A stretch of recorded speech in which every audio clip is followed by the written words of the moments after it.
The floral scent of the hotel lobby, lilacs I think, or maybe some exotic orchid, was the last thing I registered before I saw them. Her auburn hair, usually tied back in a practical knot for her nursing shifts, was loose, cascading down her back. She was laughing, a sound I hadn't heard directed at me in months. The man beside her, tall and slick with a politician's smile, held her hand.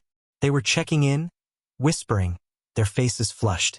It was like watching a movie, a particularly cruel one, where I was the unwitting star. My stomach twisted. I hadn't eaten in days, the knot of suspicion tightening with each lie, each late night at the hospital. This was confirmation, a brutal technical confirmation. I wanted to scream, to lash out, to tear their idyllic little bubble to shreds. But I didn't. I had a plan, a meticulously crafted plan, and anger, raw as it was, wouldn't serve me now.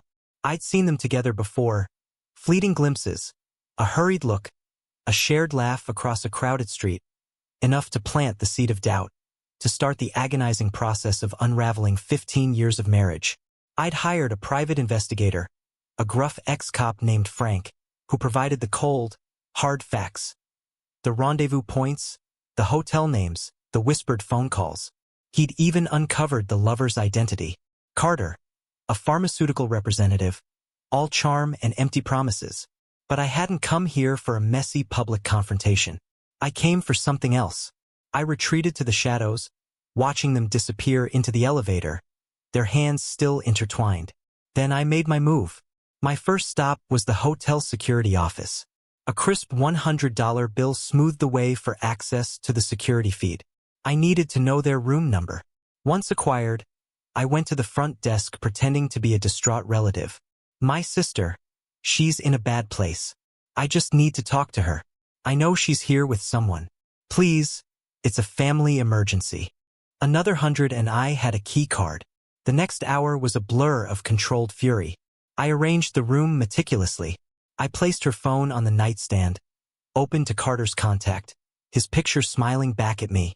I scattered rose petals, the kind she used to love. On the bed, I placed a bottle of champagne on ice, 2 glasses beside it. Then, the piece de resistance. I set my laptop on the dresser, angled toward the bed, and started a slideshow.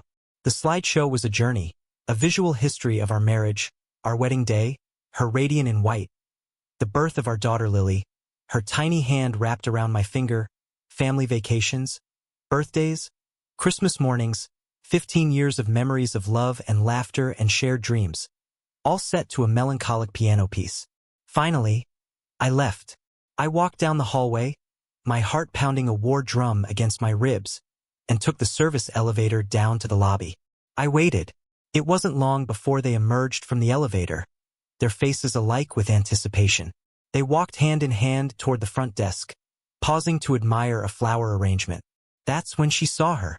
Standing by the concierge's desk, calm and composed, was Lily, our 10-year-old daughter. She held a single red rose, a mirror image of the one scattered on the hotel bed. My wife's face crumpled. Her hand flew to her mouth, a strangled gasp escaping her lips. The color drained from her cheeks, leaving her ghostly white.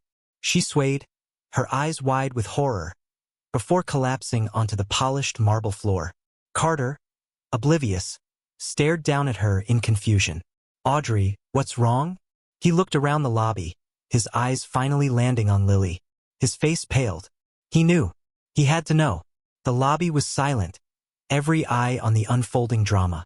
I walked toward them, my footsteps echoing in the sudden quiet. I knelt beside my wife, ignoring Carter's stammered questions. I looked into her eyes, the love I once felt replaced by a cold, hollow ache.